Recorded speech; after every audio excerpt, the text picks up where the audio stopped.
Ryquell Armstead of Temple is a running back who is checking off all the boxes during the 2019 NFL draft process. But is it enough to convince you he'll be a contributor at the next level? We'll go over the owl next in our profile series right here on DynastyLeagueFootball.com. The NFL Draft Profile Series, NFL Prospects, break it down, let's get it. People's pen and the gridiron scholar, time to do it major. Let's see who running the field, let's analyze the data. Yeah, let's go. Another Senior Bowl participant, John, this is a guy I was extremely excited to see prior to going down to Mobile, but during my time there, he really didn't do much to separate himself at Senior Bowl.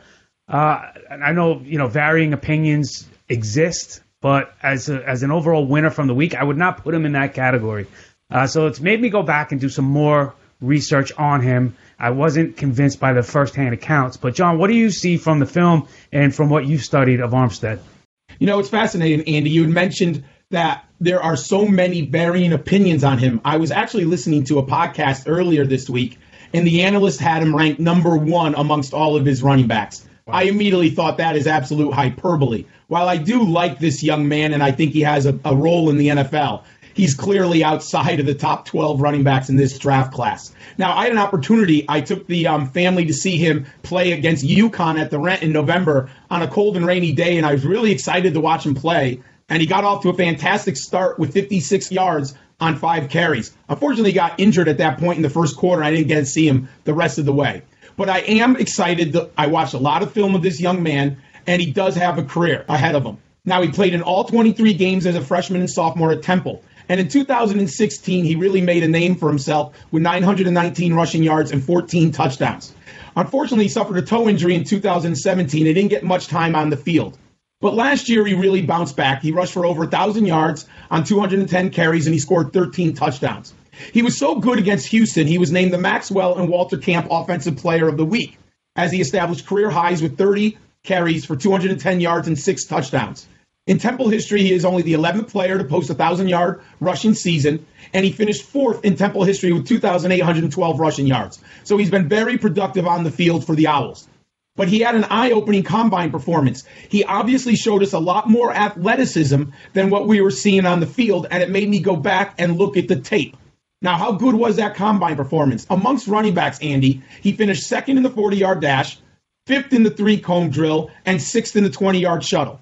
Now, he's 5'11" and 220 pounds. He's a tough and fearless competitor with good vision. Some people even have him ranked amongst the fullbacks in this class. I don't really see him, even though he has the body and size for a fullback, I don't think that's where he's going to be best in the NFL. He has rapid feet, great initial quickness, and he's patient in the hole. He's powerful and decisive inside battering ram who keeps feet churning through contact. He is a downhill runner with size and strength. He lowers his pads, and he's a reliable pass blocker, but he must improve technique. I don't love comparisons if you've been listening to us all year on our NFL draft profiles, but at times I see a little bit of Marlon Mack in his game when Marlon Mack was coming out of South Florida. Now, he was a non-factor in the passing game with only 29 career receptions, and some people think he's going to be asked to transition to fullback in the NFL, which I tend to disagree with looking at his film. Andy, I have a 5th-round grade on Armstead. What do you think about the running back out of Temple? As a firefighter, people often ask us, how do you run into burning buildings? And our response is always, we don't run, we walk. I say that because there is no walking with Ryquell Armstead's game. It is full tilt from handoff to takedown, or in his case, touchdown. His production is definitely something to make you take notice of. I mentioned the Senior Bowl week and how he really didn't do anything to distinguish himself from me. And that's kind of part of the downside of going to Mobile, is that a player's 3-day performance can really shape your overall opinion of them. Sometimes that's a good thing, and other times it is bad. So it makes me come back to Armstead to see if there's something I am missing, and unfortunately, it really doesn't change much for me. The film shows a high-motor running back who has a good blend of power and speed, but lacks true elusiveness, and really doesn't deviate from his all-or-nothing approach. He takes the handoff and runs basically in a straight line until someone stops him. He can see and hit holes that present themselves, but too often his impatience doesn't allow others to develop.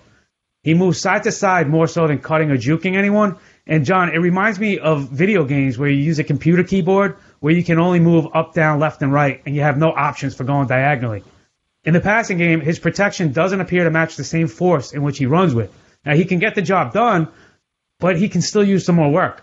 I see a lot of people point to his lack of receptions, and I'm not sure why he wasn't targeted more often, because when given the opportunity, he looked a lot smoother than what you'd expect and is more than capable as a receiver. All in all, I think Armstead needs greater volume than what he'll likely receive at the next level. There's no doubt he can play in the NFL, but to me it'll be as a role player in a committee rather than as a lead back. When you look at how his former teammate, Jahad Thomas, who basically had the same production at Temple, and he hasn't been able to find success in the league, and then you see how Armstead works his craft, it makes you think that maybe they've been products of the Temple system more so than these are dynamic players at the next level. But again, this is a player with a wide range of outcomes and a wide range of varying opinions on how people are projecting them at the next level. What do you think about Ryquell Armstead? Leave it in the comments below. Are you with John and I? Are you on an island all to your own? Let us know. Like the video. Go check out the other running backs and other players we've covered in our 2019 NFL Draft Profile Series hosted by Dynasty League Football, which is also the home of other great articles and podcasts. You can check out John's written work and all the other prospects he's covering at footballdiehards.com. And you can check out Ryquell Armstead's full player profile and how he fared against other running backs in the country every touch of his 2018 season at my newly launched website, expandtheboxscore.com. Thanks for checking us out today. Hope you enjoyed this piece we had on Ryquell Armstead.